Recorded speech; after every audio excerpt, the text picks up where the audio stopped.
أعوذ بالله من الشيطان الرجيم بسم الله الرحمن الرحيم رب اشرح لي صدري ويسر لي أمري واحلل عقدة من لساني يفقهوا قولي محمد وآل محمد صلوات اللهم صل على محمد وآل محمد وعجل فرجهم. أما بعد فقد قال الله تبارك وتعالى في قرآنه المجيد وفرقانه الحميد بسم الله الرحمن الرحيم يا أيها الذين آمنوا كتب عليكم الصيام كما كتب على الذين من قبلكم لعلكم تتقون صلوات. اللهم صل على محمد وآل محمد وعجل فرجهم أجمعين. ماہ مبارک رمضان ہے، برکت اور رحمت کے شب و روز گزر رہے ہیں اور خداوند منان کی بارگاہ میں ہم دعا گو ہیں کہ خداوند کریم ہمیں ان رحمتوں اور برکتوں کو سمیٹنے کی توفیق عطا فرمائے۔ انہی رحمتوں اور برکتوں کو سمیٹنے کے سلسلے میں ہم نے ایک کاوش کا آغاز کیا ہے کہ دعائے ابو حمزہ ثمالی کے تربیتی نکات کو ہم حاصل کرنے اور اس کو اپنی زندگیوں میں لاگو کرنے کی کوشش کریں اور اس سعی اور تلاش کو اپنی زندگیوں میں جاری رکھیں۔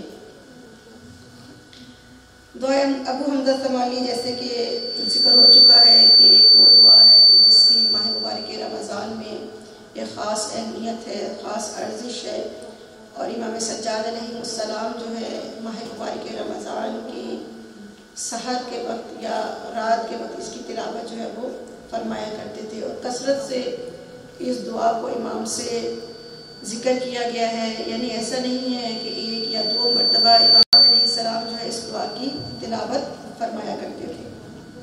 کل ہم نے اس دعا کی ابتدائی فراز کو پڑھا، ترجمہ اس کا، اور جو پہلا نقطہ تھا یا پہلا کلام تھا لا تعذبنی بعقوبتک، اے پروردگار عالم، مولا خدا کی بارگاہ میں دعا فرما رہے ہیں اور ہماری تربیت فرما رہے ہیں کہ خدا کی بارگاہ میں دعا کیسے کرنی ہے اور کن چیزوں کو خدا سے طلب کرنا ہے۔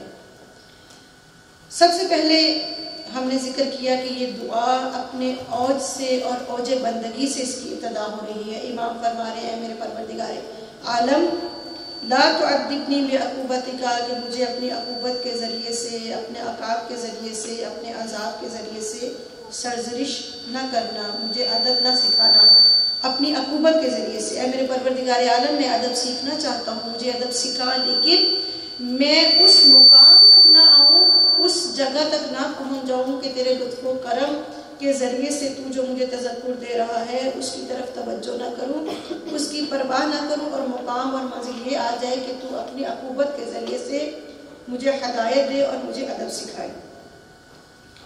پھر آگے ہم اس دعا کے دوسرے نقطے کی طرف بڑھتے ہیں، آگے جاتے ہیں۔ امام علیہ السلام فرماتے ہیں وَلَا تَمْكُرْ بِي فِي حِيلَتِكَ، یعنی اے میرے پروردگار عالم، مجھے اپنی قدرت کے ساتھ نہ آزما، یعنی اپنی تدبیر میں میرے لیے مکر کو اختیار نہ فرما۔ عزیزان محترم، جب ہم لفظ مکر سنتے ہیں تو ہمارے ذہن میں اس کا ایک منفی معنی جو ہے وہ ذہن میں آتا ہے۔ مکر کسے کہتے ہیں؟ مکر کا لفظی مطلب جو ہے وہ تدبیر کرنا، چارہ اندیشی کرنا، اس طرح کہ جس کے ساتھ آپ مکر کر رہے ہیں یا جو مقابل ہے آپ کے، وہ آپ کے اس اقدام سے بے خبر ہے، اس کو اطلاع نہیں ہے۔ اور مکر کے ہم معنی الفاظ بھی قرآن مجید میں استعمال ہوئے ہیں، جیسے مکر ہے، ہیلا ہے، خدعہ ہے اور قید ہے۔ یہ تمام لفظ جو ہیں ہم معنی ہیں، قریب المعنی ہیں، یعنی تقریباً قرآن میں ایک ہی معنی میں یہ کلمات جو ہیں وہ استعمال ہوئے ہیں۔ جیسے مکروا ومکر اللہ واللہ خیر الماکرین، یعنی وہ مکر کرتے ہیں اللہ کے ساتھ، ومکر اللہ، اور اللہ ان کے ساتھ مکر کرتا ہے، واللہ خیر الماکرین، اور خدا بہترین مکر کرنے والا ہے۔ اور یہی قید کے بارے میں ہے، انہم یکیدون، کہ وہ قید کرتے ہیں، وہ مکر کرتے ہیں، وہ فریب دیتے ہیں، وَأَكِيدُ كَيْدًا، اور خدا فرماتا ہے کہ ہم اپنا اقدام کرتے ہیں، اپنی چارہ اندیشی اور اپنی خدا تدبیر کرتا ہے۔ اب یہاں پر سوال یہ پیدا ہوتا ہے کہ مکر جو ہے اس کی غیر خدا کی طرف بھی نسبت دی گئی ہے، مکروا یعنی وہ مکر کرتے ہیں، ومکر اللہ، اور اللہ بھی مکر کرتا ہے۔ یعنی جیسا کہ میں نے پہلے ذکر کیا کہ جب ہم لفظ مکر کو ادا کرتے ہیں تو عموماً ہمارے ذہن میں اس کا ایک منفی جو ہے معنی ثبت ہوتا ہے، منفی معنی ہمارے ذہن میں آتا ہے۔ آیا جب ہم اس لفظ کو عام انسانوں کے لیے استعمال کرتے ہیں تو کیا معنی ہے، اور خدا کے لیے استعمال کرتے ہیں تو کیا معنی ہے؟ کیا جب دونوں کے لیے ہم استعمال کرتے ہیں تو ایک ہی معنی ہے یا نہیں، دو متضاد معنی ہے؟ پہلے میں مکر کے مفہوم کو واضح کرنے کے لیے کہ مکر کسے کہتے ہیں تھوڑی سی چند مثالیں میں آپ کو دیتی ہوں۔ دیکھیں، مکر کوئی شخص کوئی کام کرنا چاہتا ہو اور یہ چاہتا ہو کہ جو مقابل ہے اس کو اس کے کام یا اہداف کا پتہ نہ چلے، تو لہٰذا وہ ایسا فعل انجام دیتا ہے، ایسا کام یا ایسی تدبیر یا ایسے اگر گفتگو کے دوران ہے تو ایسا کلام اختیار کرتا ہے کہ مقابل اس کے اہداف اور اس کے مقاصد سے آگاہ نہ ہو سکے۔ مثلا آپ کہیں جاتے ہیں اور آپ کی والدین کی طرف سے آپ کو اس جگہ جانے سے منع کیا جاتا ہے، تو آپ ان کو کہتے ہیں کہ میں مثلا اسکول جا رہی ہوں، لیکن آپ کا دل کر رہا ہو کہ آج میں بازار کا چکر بھی لگاؤں، تھوڑی سی شاپنگ بھی کروں، تو آپ کیا کرتے ہیں؟ جاتے آپ اسکول ہیں، ان کے ساتھ غلط بیانی نہیں کر رہے، جاتے آپ اسکول ہیں اور اسکول سے آپ بازار چلی جاتی ہیں، وہاں سے آپ نے کچھ بکس خریدنی ہوتی ہیں یا کوئی بھی، اور پھر آپ واپس اسکول آ کر واپس آپ آتے ہیں، اس کو کہتے ہیں مکر کرنا، اور والدین سے آپ کہتے ہیں کہ میں اسکول سے واپس آ رہی ہوں۔ یا کوئی شخص کسی مقام پر جانا چاہتا ہے، یا مثلا اسلام آباد جانے سے والدین نے منع کیا ہے یا اسلام آباد جانے کی اجازت دی ہے، کراچی جانے سے منع کیا ہے، تو آپ انہیں کہہ کے جائیں کہ میں اسلام آباد جا رہا ہوں، اور اسلام آباد جائیں اور وہاں سے آپ کراچی رخصت ہو جائیں، کراچی چلے جائیں، اور واپس آ کر کہیں کہ میں کراچی گیا ہوں، یا نہ ذکر کریں اس بات کا۔ یعنی اس آپ گئے ہیں اور مقابل کو آپ کے اہداف کا پتہ نہیں ہے، اس کو کہتے ہیں مکر کرنا۔ اگر یہ انسان کا مکر کرنا ہے، لیکن جب ہم یہ کلمہ خدا کے لیے استعمال کرتے ہیں تو اس کا کیا معنی ہے؟ عزیزان محترم، جب ہم علماء اور محققین اس بات کو بیان کرتے ہیں کہ جب ہم کہتے ہیں کہ کوئی مقابل مکر کر رہا ہے تو اس روش کو اختیار کرتا ہے، لیکن جب ہم اس کلمے کو خدا کے لیے استعمال کرتے ہیں تو ہم یہ نہیں کہتے، چونکہ یہ ایک منفی معنی میں جاگزی ہو چکا ہے، ایک منفی معنی یہ لفظ اپنے اوپر لے چکا ہے، تو ہم یہ نہیں کہتے کہ خدا وہ مکر کرتے ہیں تو خدا بھی مکر کرتا ہے۔ یعنی اگر وہ غلط بیانی کرتے ہیں تو نعوذ باللہ نعوذ باللہ نعوذ باللہ من ذالک، تو خدا بھی کوئی ایسی روش اختیار کرتا ہے، نہیں۔ جب یہ مطلب خدا کے لیے استعمال ہوتا ہے تو اس کا مطلب یہ ہوتا ہے کہ وہ مکر کرتے ہیں اور خدا ان کے مکر کو ان کی طرف واپس پلٹانے والا ہے، کیونکہ خدا کی ذات کمال مطلق ہے، ہر قسم کا کمال خدا کی ذات میں ہے اور ہر قسم کے عیب سے اس کی ذات جو ہے مبرہ اور منزہ ہے۔ تو لہٰذا ہم کہتے ہیں کہ جب یہ لفظ خدا کے لیے استعمال ہوتا ہے قرآن میں بھی یا کہیں بھی، تو معلوم ہوا کہ خدا ان کے مکر کو ان کی طرف پلٹانے والا ہے۔ یعنی کیا مطلب؟ یعنی مکر ایک قسم کی ٹیکنیک ہے، ایک قسم کی تدبیر ہے کہ جس کے ذریعے سے مقابل کو یا دشمن کو شکست دی جاتی ہے اور اس کی تدابیر کو خنثی کیا جاتا ہے، اس کی تدابیر کو شکست دی جاتی ہے یا باطل کیا جاتا ہے۔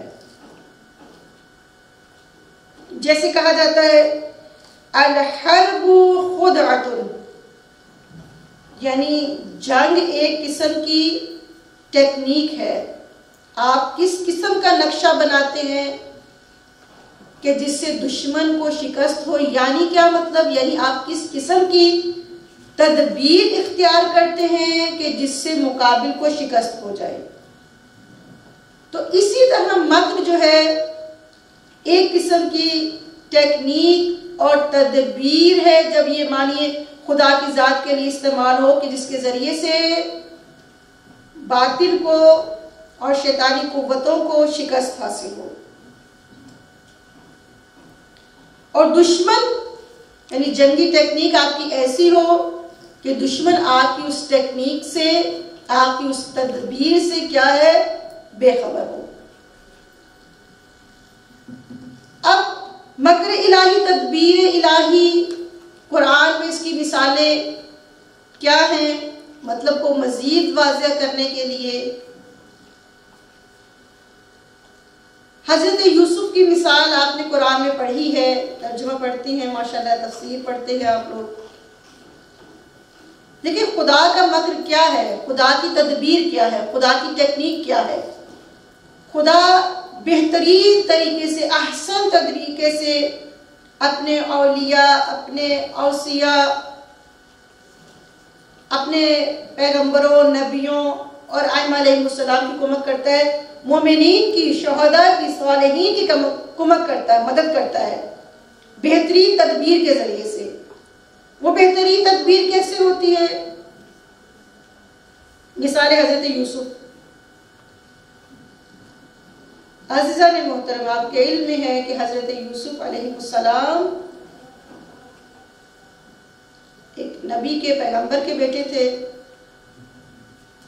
اور جو ان کے بھائی ان سے چاہتے تھے کہ یہ جو والد محترم ہیں زیادہ توجہ ان کی، والد محترم کی ان کی طرف ہے، ایسا نہیں، ان کی طرف نہیں تھی، ان کی طرف بھی تھی، لیکن حضرت یوسف اپنی سیرت اور کردار کی وجہ سے زیادہ دل عزیز جو ہے وہ بن گئے تھے۔ بھائیوں نے کیا کیا؟ والد سے کہا کہ اسے ہمارے ساتھ بھیج دے، ہمارے ساتھ کھیلنے جائیں گے یہ۔ اور اب ان کا مکر دیکھیں، معلوم ہے کس لیے لے کے جا رہے ہیں بھائی کو، لیکن بابا سے کیا کہہ رہے ہیں کہ ہم جا رہے ہیں، یہ بھی ہمارے ساتھ جائیں گے، کھیل کود کریں گے۔ ان کو ساتھ لے کر جاتے ہیں، اور جب واپس آتے ہیں ایک خون بھرا پیراہن جو ہے وہ لے کر آتے ہیں، کہتے ہیں کہ ان کو ایک بھیڑیا کھا گیا۔ ٹھیک ہے، یہ ان کا مکر تھا۔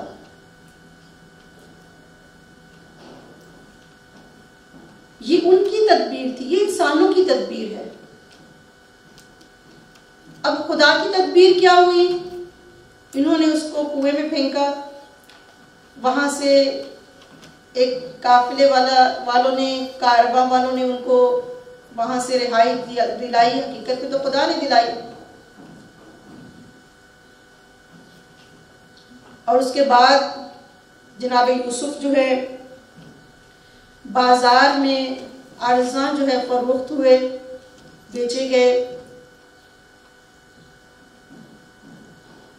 اور دربار میں پہنچ گئے. دربار میں ان کے اوپر تہمت لگتی ہے. تہمت لگتی ہے تو وہ زندان پہنچ جاتے ہیں، قید کی صعوبت برداشت کرتے ہیں. اور ان صعوبتوں کے بعد، ان تکالیف کے بعد جناب یوسف علیہ السلام کا دنیاوی ظاہری لحاظ سے جو عروج شروع ہوتا ہے، خوابوں کی تعبیر بتاتے ہیں اور دربار میں دوبارہ آتے ہیں، وزیر خزانہ بنتے ہیں، اور پھر اس کے بعد عزیز مصر کے عہدے پر پہنچ جاتے ہیں. اور جب اس عہدے پہ پہنچ جاتے ہیں تو ایک دن ان کے بھائی آتے ہیں.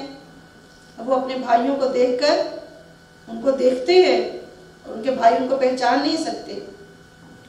لیکن جب یہ معاملہ ہوتا ہے، جب تمام معاملہ کھلتا ہے، تو آپ دیکھیں کہ جناب یوسف، یعنی انسان کا مکر کیا تھا، جناب یوسف کو انہوں نے راستے سے ہٹانا چاہا، اور خدا کی تدبیر کیا تھی کہ خدا نے اسی یوسف کو عزیز مصر بنا کر ان کے سامنے پیش کر دیا، ان کے سامنے لے آیا. یہ ہے تدبیر الہی، یہ ہے مکر الہی، یہ ہے ٹیکنیک الہی، یہ ہے نقشہ الہی. دوسری مثال قرآن مجید میں آپ سب جانتے ہیں، حضرت موسیٰ کی مثال. یہ تو نبی زادوں کی تدبیر تھی نا. اب فرعون کے جو خود کو انا ربکم الاعلی کہتا تھا، اور جب اسے پتا چلا، خواب کی تعبیر نجومیوں نے بتائی کہ ایک بچہ پیدا ہوگا، ایک شخص ہوگا کہ جو تمہارے مقابل ہوگا، تمہاری خدائی کے دعوے کو وہ باطل کرے گا. کیا کیا اس نے بجائے اس کے کہ وہ خدا کے ارادوں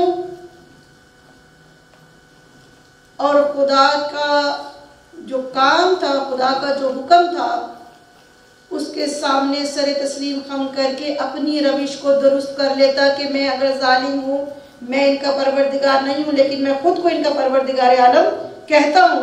اپنی روش کو درست کرنے کی بجائے اس نے ایک نقشہ کشی کی، ایک مکر کیا، ایک تدبیر کی. کیا کیا کہ جتنے بھی بچے پیدا ہوتے، اگر لڑکے ہوتے تو ان کو قتل کروا دیتا. جتنے بھی لڑکے پیدا ہوئے ان کو قتل کروا دیا. یہ ہے فرعون کی تدبیر، یہ فرعون کا مکر. ہم بھی اپنی زندگیوں میں ایسے مکر کرتے ہیں. بہت سارے کام ایسے ہوتے ہیں، ہمیں علم نہیں ہوتا کہ ہم خدا کے مقابل میں جا رہے ہیں. جیسے یہ جمعرات مشہور ہے کہ جب امام خمینی انقلاب کی تلاش اور کوشش کر رہے تھے، اس یہ تحریک اپنے عروج کی طرف جا رہی تھی، تو اس وقت شاہ ایران نے، جو حکمران تھا ایران کا، بلایا امام خمینی کو اور اسے کہا کہ اے سید، تمہارے پاس نہ مال ہے، نہ دولت ہے، نہ فوج ہے تمہارے پاس، نہ اسلحہ ہے تمہارے پاس. یہ آج اس دنیا کی ابھی کی مثال ہے، یعنی اس عصر کی مثال ہے، بہت پرانی مثال نہیں ہے. کہ جب بھی کوئی خدا کے مقابل میں آتا ہے، تدبیر الہی کے مقابل میں آتا ہے، تو خدا اپنی ٹیکنیک، اپنی تدابیر کو استعمال کرتا ہے، اور انسان کی ساری تدبیریں دھری کی دھری رہ جاتی ہیں. بلکہ یہ سمجھ میں آتا ہے کہ جو ہم کام کر رہے تھے وہ کوئی ہماری تدبیر نہیں تھی، ہماری ٹیکنیک نہیں تھی، وہ بھی خدا کی ٹیکنیک کا ایک حصہ تھی. کہا ہے سید، نہ تمہارے پاس فوج ہے، نہ دولت ہے، نہ پیسہ ہے، نہ اسلحہ ہے، نہ بڑے بڑے ٹینک ہے، میرے پاس مال ہے، دولت ہے، اسلحہ بھی ہے، فوج بھی ہے، بڑے بڑے ٹینک بھی ہیں، تو تم کس بات پر میرے سامنے آ کر اکڑ رہے ہو؟ کس بات پر تم میرے مقابل ہو؟ تو امام خمینی نے بڑا تاریخ ساز جملہ فرمایا، کہا کہ عائشہ تم میرے مقابل نہیں ہو جو میں تم سے جنگ کروں، تم احکام الہی کے مقابل ہو، تم احکام الہی کے خلاف جنگ کر رہے ہو۔ تم نے یہ جو معاشرے میں، تم نے اپنے ملک میں جو فحاشی، عریانی اور جتنے بھی کام تم کرتے ہو، اور یہ تم الہی راستے کو روک رہے ہو، اور جب تم الہی راستے کو روک رہے ہو اس کا جواب دینے والا بھی کون ہوگا؟ خدا ہوگا نا۔ وہ آپ نے سنا اور پڑھا ہے ابرہہ والا واقعہ، خانہ کعبہ کی حفاظت کرنے کا واقعہ۔ یہ خدا کا گھر ہے اور خدا ہی اس کی حفاظت کرے گا، تو خدا نے کیا تدبیر کی؟ خدا نے چھوٹے چھوٹے پرندوں، ابابیلوں کی چھوٹی چھوٹی چونچوں کے اندر کے جو چھوٹے چھوٹے پتھر اور سنگریزے تھے، اسی کے ذریعے سے ہاتھیوں کی فوج کو شکست دے دی۔ یہ ہے تدبیر الہی۔ اب جب حضرت موسیٰ کے بارے میں فرعون نے یہ ارادہ کیا کہ جتنے بھی بچے پیدا ہوں گے ان کو قتل کر دے گا، تدبیر الہی کس قدر خوبصورت ہے۔ عزیزان محترم،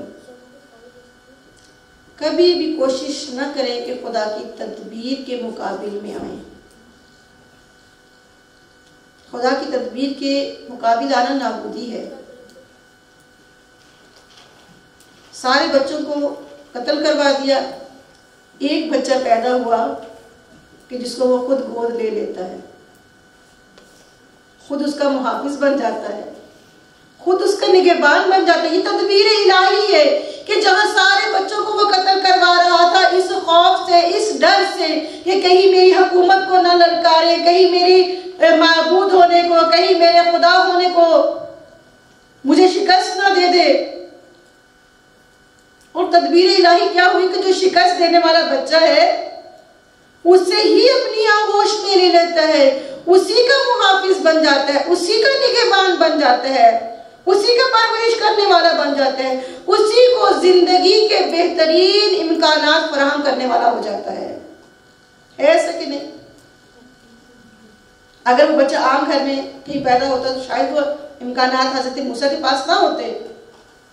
بہترین غذا ہے، بہترین طعام ہے، بہترین رہائش ہے، بہترین امکانات زندگی ہیں، اور فرعون کے منہ بولے بیٹے ہونے کی نسبت سے وہ محل میں جہاں چاہتے تھے جا سکتے تھے، لیکن اگر عام شخص ہوتے تو نہیں جا سکتے تھے۔ ہر میٹنگ میں شرکت کر رہے، ہر جگہ جا رہے، فرعون کی عادات، اطوار، گفتار، کردار، سیرت، اس کی خلوت جلوت کے وہ جاننے والے ہو گئے حضرت موسیٰ۔ یہ تدبیر الہی ہے، یعنی اس بچے کا وہ خود نگہبان بن گیا، پھر نگہبانی ہو گئی۔ تدبیر الہی دیکھے کہ جب یہی حضرت موسیٰ نبوت اور پیغمبری کا دعویٰ کرتے ہیں تو کس قدر خوبصورت خدا کی تدبیر ہے، اپنے اولیاء، اوصیاء، نبیوں اور پیغمبروں کا ساتھ دینے کی، اور خدا کا جو مکر ہے کتنا خوبصورت ہے، کس قدر زیبائی سے خدا ان کو مشکلات سے نکال لیتا ہے۔ بہت زیبا ہے، بہت خوبصورت ہے۔ اگر حضرت موسیٰ جو پیغمبری کا دعویٰ کرتے ہیں، اگر وہ فرعون کہتا کہ اچھا آپ نے پیغمبری کا دعویٰ کیا ہے تم نے، تو میں کچھ ساحروں اور جادوگروں کو، اپنے کچھ نمائندوں کو بلاتا ہوں، تم اپنے معجزات دکھاؤ، اپنا جادو دکھاؤ، کہ وہ تو سمجھ رہے تھے کہ یہ ساحر ہے، یہ جادوگر ہے۔ جب حضرت موسیٰ نے اپنے معجزات، اپنے چیزیں ان کے سامنے پیش کی تو اس نے کہا، وہ سوچ رہا تھا کہ میں موسیٰ کو شکست دوں گا، لیکن یہ تدبیر الہی تھی۔ اگر اسی محل میں کچھ لوگوں کو بلا لیتے، وہی کچھ ساحر اور نجومی آ جاتے اور حضرت موسیٰ کو یا حضرت موسیٰ ان کو شکست دے دیتے، باہر جا کے کس کو معلوم ہونا تھا کہ محل میں کیا ہوا ہے کیا نہیں ہوا؟ باہر جا کے تو یہی کہہ دیتے کہ ساحروں نے موسیٰ کو شکست دے دی اور موسیٰ کو اس لیے محل سے نکال دیا۔ تدبیر الہی دیکھے، خود فرعون یہ کہتا ہے کہ آؤ اس دن کہ جو جشن کا دن ہوگا، جو یوم زینت ہوگا، جس دن سارے لوگ خوشحال ہوں گے، جشن منا رہے ہوں گے، اطراف و اکناف سے دور دراز سے تمام لوگ جمع ہوں گے، آؤ اس دن تم اپنی نبوت کے دعوے کو اور اپنے ان معجزات کو لوگوں کے سامنے بیان کرو۔ سب سے زیادہ بلندی والی جگہ پر پہاڑ کے اوپر کھڑے ہو کر، اور وہاں میں اپنے ساحروں کو بلاؤں گا، وہاں سب کے سامنے تمہارے اس جادو کو شکست دے گا۔ لیکن خدا کیا انتظام کر رہا ہے؟ خدا کی تدبیر کیا ہے؟ خدا کی تدبیر یہ ہے کہ فرعون یہ سوچ رہا ہے کہ میں سب کے سامنے موسیٰ کو شکست دلواؤں گا، اور خدا کی تدبیر یہ ہے کہ سب کے سامنے موسیٰ جو ہے وہ سچا ثابت ہو جائے گا، سب کے سامنے موسیٰ کی پیغمبری جو ہے وہ ثابت ہو جائے گی۔ یہ خدا کی تدبیر ہے۔ ساحر آتے ہیں تو یہاں پر ایک مفسرین جو ہے محققین ایک بڑا خوبصورت نقطہ بیان کرتے ہیں، کہتے ہیں یہ ادب سے ریلیٹڈ ہے، ہماری اسی چیز سے ریلیٹڈ ہے۔ کہتے ہیں جب وہ ساحر آئے تو وہ اپنا جال پھینکنے کے لیے جو رسیاں انہوں نے پھینکنی تھیں، کہتے ہیں انہوں نے جناب موسیٰ کا ادب کیا، انہوں نے کہا پہلے آپ۔ کہتے ہیں اس ادب نے ان کو بچا لیا۔ کیا بچایا؟ اس ادب نے ان کو اتنا بچایا کہ وہ سب سے پہلے موسیٰ پر ایمان لانے والے ہو گئے۔ وہ ساحر کہ جن کو یہ خدا کی تدبیر ہے کہ وہ ساحر جن کو موسیٰ کو شکست دینے کے لیے فرعون نے اپنے محل میں بلایا تھا، وہ ادھر یوم زینت یوم جشن بلایا تھا سب اجتماع کے سامنے، وہی سب سے پہلے موسیٰ پر ایمان لانے والے ہو گئے۔ فرعون نے کہا میں تمہیں سولی پر لٹکا دوں گا۔ انہوں نے کہا اب جان کا کوئی باک نہیں ہے، اب ہمیں کوئی خوف نہیں ہے کیونکہ ہم نے حق کو پا لیا ہے۔ یہ ہے تدبیر الہی۔ اب ان واقعات کا، ان قصوں کا ہماری اس مطلب سے کیا تعلق ہے؟ عزیزان محترم، امام علیہ السلام ہمیں یہ سمجھا رہے ہیں دعا کے ذریعے سے، اے خدایا مجھے ادب سکھانا، لیکن اپنے عقاب کے ذریعے سے، اپنے سرزنش کے ذریعے سے، عقوبت کے ذریعے سے نہ سکھانا۔ مانند فرعون جب غرق ہونے لگا تو کہا کہ میں موسیٰ کے خدا پر ایمان لاتا ہوں۔ خدایا میں اس مقام پر نہ ہوں کہ تیری محبت، تیرے لطف و کرم سے بے پرواہ ہو جاؤں، یہ توجہ نہ کروں، اور تو اپنی عقوبت کے ذریعے سے اور اپنے ہیلے کے ذریعے سے، اپنے مکر کے ذریعے سے مجھے راہ راست پر لے آئے۔ خدایا مجھے اس مقام تک نہ لے کر جانا کہ ہم خدا کی طرف سے ڈھیل کو، خدا کی طرف سے مہلت کو اپنے لیے خوشحالی کا ذریعہ سمجھیں اور یہ سمجھیں کہ نہیں خدا تو ہمیں کچھ بھی نہیں کہہ رہا، دیکھا کچھ بھی نہیں ہوا، دیکھا ایک مرتبہ جھوٹ بولا کچھ بھی نہیں ہوا، ایک مرتبہ غیبت کی کچھ بھی نہیں ہوا، ایک مرتبہ دھوکہ دے دیا، چند مرتبہ دھوکہ دے دیا تو کچھ بھی نہیں ہوا۔ نہیں عزیزان محترم، کہیں ایسا نہ ہو کہ یہ جو خدا ہمیں معاف کر رہا ہے یہ خدا کا لطف و کرم ہو اور ہم اس چیز کو نہ سمجھیں، توجہ نہ دیں کہ خدا لطف کر رہا ہے، لیکن اگر ہم نے گناہ کیا اس نے معاف کر دیا، اگر ہم نے غلطی کی اس نے معاف کر دیا ہمیں، یعنی ہم اس کی طرف توجہ ہی نہ دیں، اور پھر ایک وہ وقت آ جائے کہ ہم اس لطف و کرم سے نظریں چراتے رہیں اور مسلسل غلط کام کرتے رہیں، اور ایک وہ وقت آئے کہ خدا اپنی عقوبت کے ذریعے سے، سخت عقوبت کے ذریعے سے ہمیں راہ راست پر لے آئے۔ البتہ محققین یہ بات بھی ذکر فرماتے ہیں کہ عقوبت جو ہے ان افراد کے لیے ہوتی ہے کہ جو اپنی ظرفیت کو کھو چکے ہوتے ہیں، قابلیت کو کھو چکے ہوتے ہیں۔ ایسے خدا ہر ایک کو عقوبت نہیں کرنے لگا۔ خدا تو رحیم ہے، رحمان ہے، اور اس کی رحمانیت اور رحیمیت جو ہے غالب ہے ہر تمام دوسری صفات پر۔ خدا معاف کرنے والا ہے، درگزر کرنے والا ہے۔ تو یہ ان لوگوں کے لیے ہے کہ جو اپنی اس ظرفیت قابلیت کو کھو دیتے ہیں، یعنی ان کے اندر پھر قابلیت ہی نہیں ہوتی کہ وہ اس راستے پر چلے، پھر خدا ان کو عقوبت کرتا ہے، اور پھر بھی اگر وہ راہ راست پر آ جائیں تو بہتر۔ تو پروردگار عالم سے ہم دعا کرتے ہیں، امام سجاد علیہ السلام ہمیں سکھا رہے ہیں کہ دعا کرے وَلَا تَمْكُرْ بِي فِي حِيلَتِكَ، اے خدایا اپنے مکر اور ہیلے میں، یا اپنے ہیلے میں جو تو مکر اختیار کرے، وہ مکر، وہ تدبیر ایسی نہ ہو کہ جو میرے مقابل ہو یا میں اس کے مقابل ہوں۔ خدایا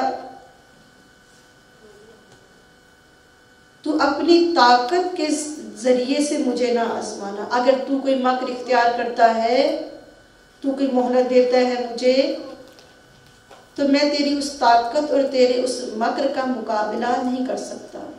برادران یوسف خدا کے مکر کا، خدا کی تدبیر کا مقابلہ نہ کر سکے، پھر اور مقابلہ نہ کر سکا۔ کائنات میں عزیزان محترم کوئی شے، کوئی ہستی، کوئی ذات ایسی نہیں ہے جو خدا کے مکر اور اس کی تدبیر اور اس کے نقشے کا مقابلہ کر سکے۔